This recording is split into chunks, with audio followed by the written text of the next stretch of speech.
end in sight with that. One time 3 years ago, she did get to stop treatments. The treatments that we would have to go to the hospital for, they were 8-hour infusion. We would go in, she'd get an IV, and we would be there for 8 hours. And that started out weekly. We went from every week to every 2 weeks.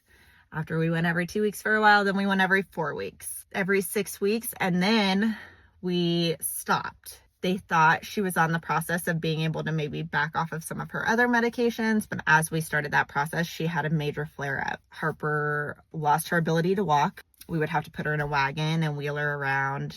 It was affecting all of her major muscles, so her arms, her legs, her hips, and then her skin. So her skin would display with a bright red butterfly rash, and then lots of swelling and inflammation.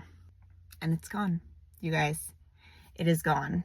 And we get to start the process of coming off of her medication. And this patch, this tiny little patch, I don't even have one on, it's changed our lives. So if Harper would go out in the sun, she would get sick. That was a trigger for her autoimmune disease. For more than 2 hours, she would be vomiting and puking and sick for at least a couple of days. My child, who was an absolute fish, all she wanted to do was swim. That was kind of taken away pretty quickly.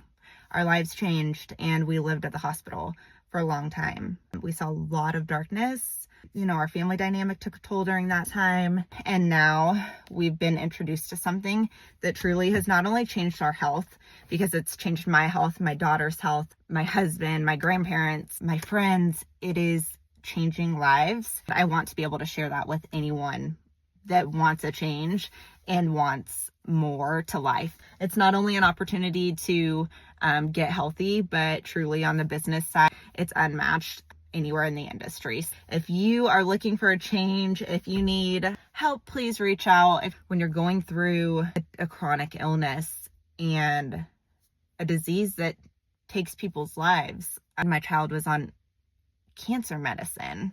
We all kind of like closed up. And it wasn't a time that we let people in to help us.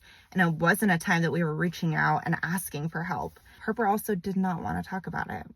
You know, when we would go out in public or go out and see people that recognized us or knew us, the first thing they would be asking her was, how are you feeling? That she did not want that to be her identity.